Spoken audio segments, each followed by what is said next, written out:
So hello and welcome. In today's video, I'm going to show you how to draw using the grid. To use this process, you're going to need to grid a reference photo and a piece of paper using the same size grid or subdivision of lines. And you're going to draw box by box by box exactly what you see from here over to your paper. The reason someone might want to use the grid is because if you just have a picture, the whole picture and just a blank piece of paper, it's going to be a lot harder to keep your proportions correct and make sure you get all these details in exactly the right spot because you're looking at the whole thing at once, and that's overwhelming. So instead, we break this picture down into all these little sections, and we just draw one box at a time, and you have a better probability of getting the correct proportions than if you were to look at the whole thing at once. Now, this process is pretty self-explanatory, right? You're just going to look at the box and draw in the same box over here. But there's many tips and tricks that I'm going to go over, you can see, that are going to help you be more successful. For this project, you can choose to use a printout like I have here, or you can choose to use your iPad. Let me bring mine over here, hold on. Your iPad here, right? You can see that I've applied the grid using the grid app. Whatever you choose, it doesn't matter. It's the same process, but you do need to make a choice. I'm going to end up using the iPad, but we'll talk using this picture first. Now, you are going to need your eraser and pencil sharpener, but you are going to use an HB pencil, and you can choose if you want to use the Ticonderoga pencil or the Blick Studio pencil included in your kit. It's up to you. They're exactly the same because they're both HB pencils, right? For this process, I actually tend to use the Dixon Ticonderoga because it has that handy eraser on the back. It doesn't matter, it's up to you.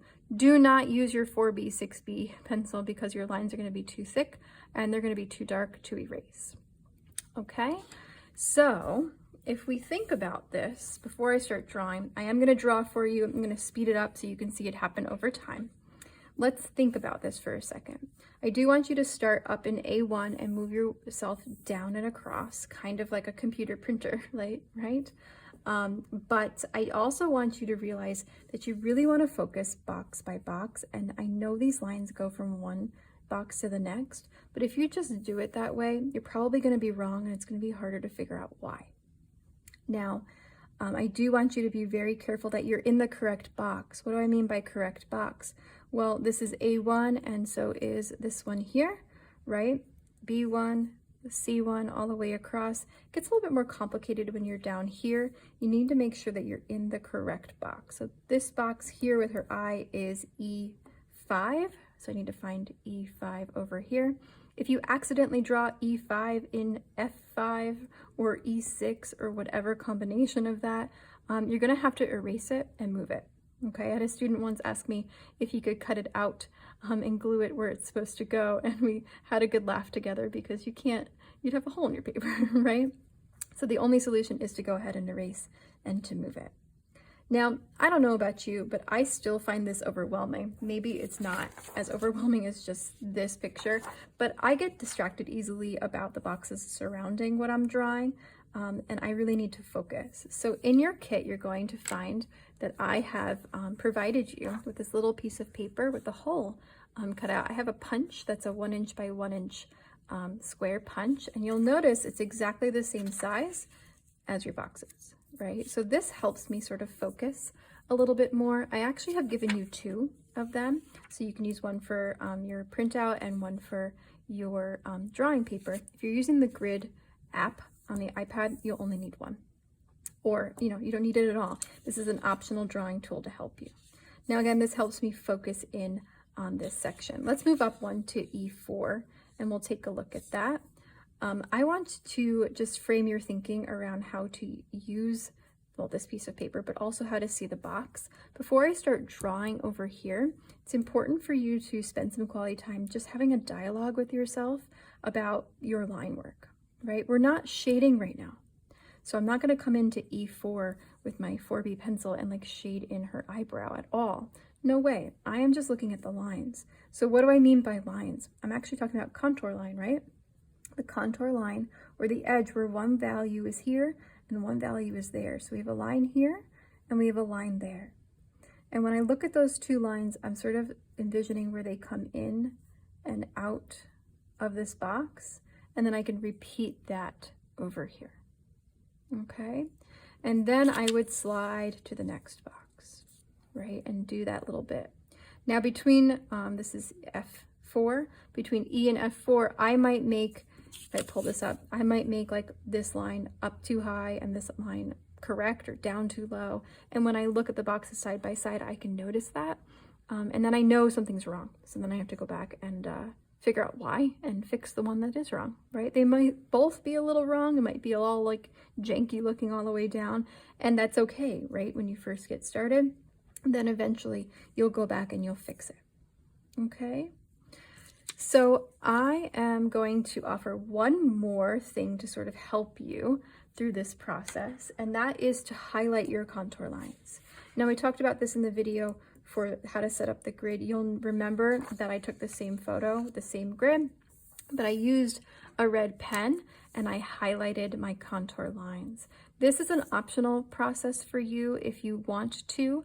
It's not what I would call traditional, right? You should just be able to stare at this photo and see the lines, but I think that's really hard to do by myself, and or if you're a beginner, I think it's tough. So I took this red pen and I went around and I highlighted all of my contour lines, because now when I look at this image, and let me get this together. If I look at this image and we'll look at E4 again, I'm just drawing those red lines. So it gives me less to sort of think about, and instead I can just focus on creating just the red lines that I see. If you want to do this, if you've got a printout and you want to do this, go grab a pen and go for it. If you're using the Grid app, I'll drop another video in to talk about how to add lines, and I'll link that below for you. All right, so I'm gonna go ahead and get started, and I'm actually gonna end up using the iPad and the Grid app on here because I want to match what you're probably doing, and you're probably gonna use the Grid app because we all have our iPads now. Remember, you have the same markings, A and or alphabet and your numbers down the side. But if you look closely, let me zoom in on this eye. Do you see how the grid is a little bit different, right? And it might be like, whoa, why? Shouldn't the grid be the same? The grid needs to be the same between your reference and the paper, right? And they both are.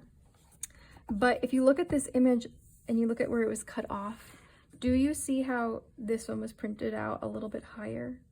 And it is what it is. I can't use both, right? I have to make a choice and decide to use one. So I'm actually gonna end up using just the iPad. All right, so you'll see me do this process. You'll see me go through it and speed it up for you. At the end, we'll double check, and then eventually we're gonna erase, and we'll bring over the rest of our drawing pencils and we'll start to shade. All right, good luck, have fun, enjoy watching me speed draw. I will be drawing over the course of several work sessions in between my prep periods for my classes and after school, maybe at home a little bit. So you'll see that happen over the course of some time. All right. What's really nice also about the Grid app, you see how I can zoom in, right, which is really cool. Just be mindful that you are drawing the correct proportions. When I zoom in, that feels like a bigger triangle. So when I zoom back out, I have to make sure it's the correct amount of space.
All right, so it looks like I have finished up, for the most part, all of my line work. I hope you can see if I travel around this, you can see my whole piece of paper, hopefully.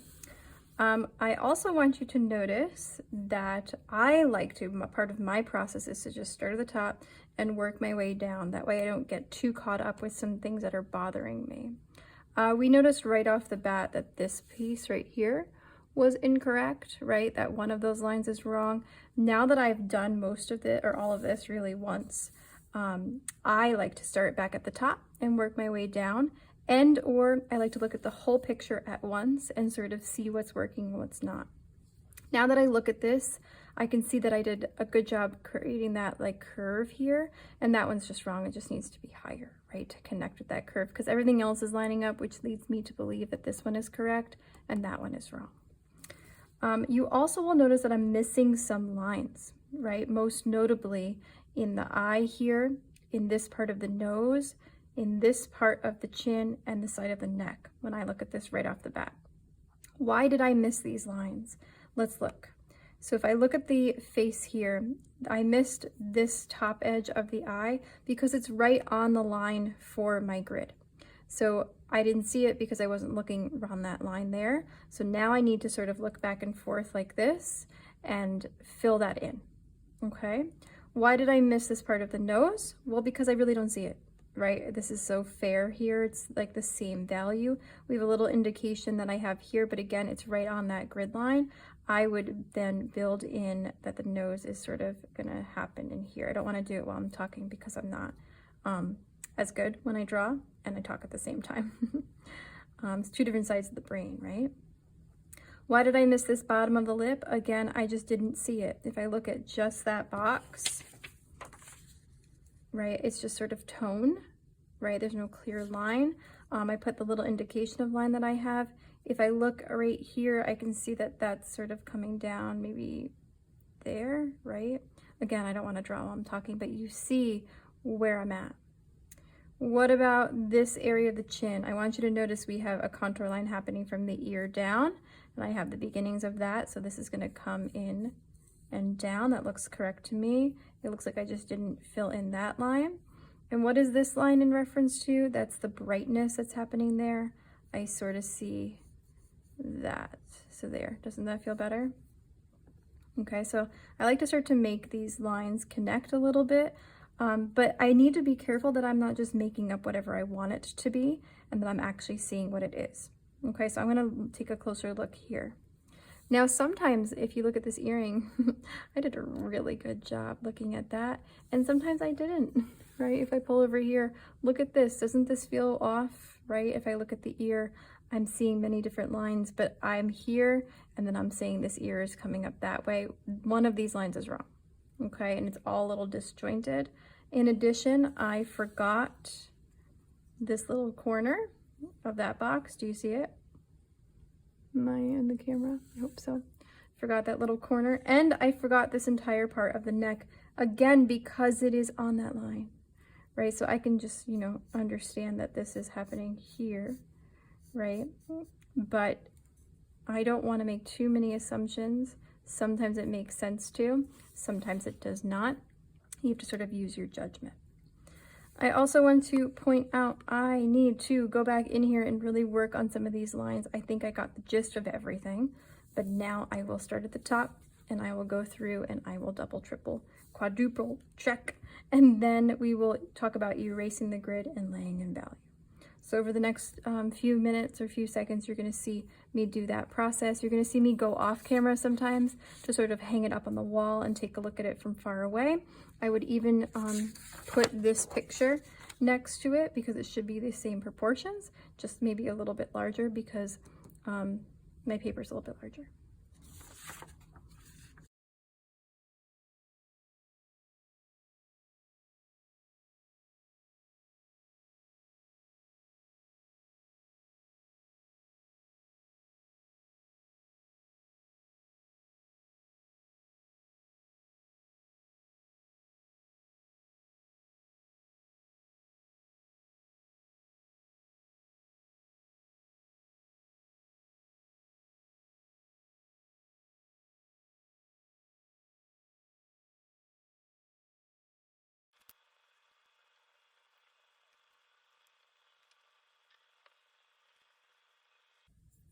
right, so I think I am all set. I just spent the last several minutes going around and making adjustments as I needed to, filling in lines and altering shapes that didn't make a whole lot of sense. You know, I was missing some lines. I put those in, or little indications of them. At this point, I feel confident that my shapes are correct, that my proportions are correct overall. Are there little things that are probably a little bit here or there that need to move? Sure, and as I continue to draw, I will be able to make those adjustments as I need to. But at this point, I am done with the grid. So if and when you are done with the grid, you're going to go ahead and erase the grid. That's why we drew it nice and light. So you can pull out your erasers. I like to have both of these handy.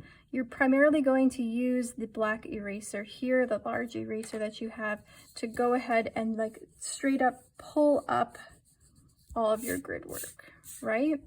After that, you're gonna go ahead and, I like to use my little eraser here, my Ticonderoga eraser, to pull up some of the more intricate details.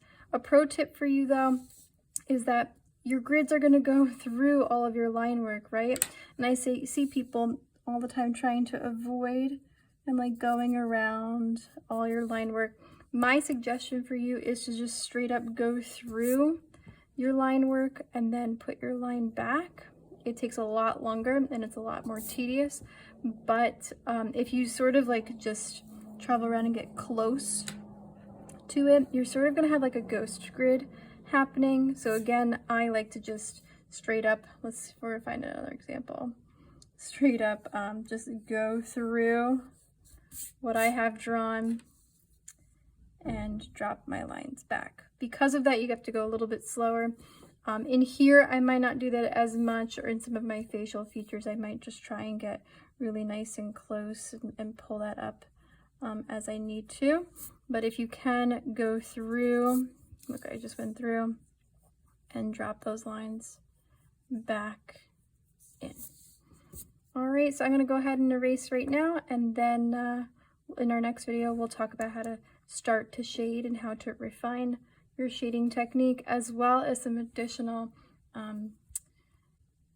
drawing tools and materials that I have for you.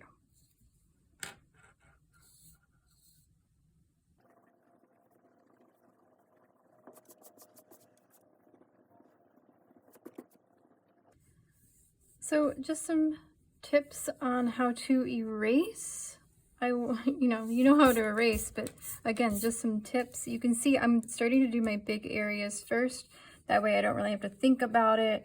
I can just sort of feel accomplished for a second, right? And then I'm gonna go in and be more particular. Now I want you to notice how I am attempting to do the edges here. I'm holding the paper down, right? And I'm using this on the edge, but I really want to make sure that both sides, or my hands on both sides of where I'm erasing. This is particularly important near a corner. Let me turn this way. I see a lot of students just like going for it. They're done. They really want to, do their values. They're going for it, and then all of a sudden it like crinkles the whole side. So again, I'm going to hold that corner and try and get near it.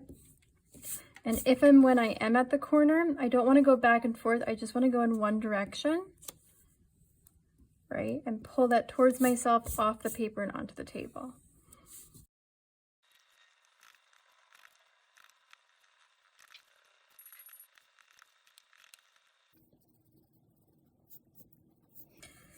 So again, as you can see, I am coming in and I'm pulling up those lines and then filling my line work back in.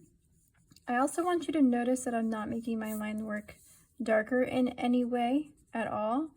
I am just keeping it nice and light. As we mentioned in our video earlier, there aren't any lines in real life, right? There aren't any lines, in our picture. It's just values. And we're going to talk about that in our next video. It's just values, so I want to keep all of my line work really, really nice and light, even though I'm done, and you might feel like you want to darken it up, have it be more permanent, but you do not. You want to keep it really, really light.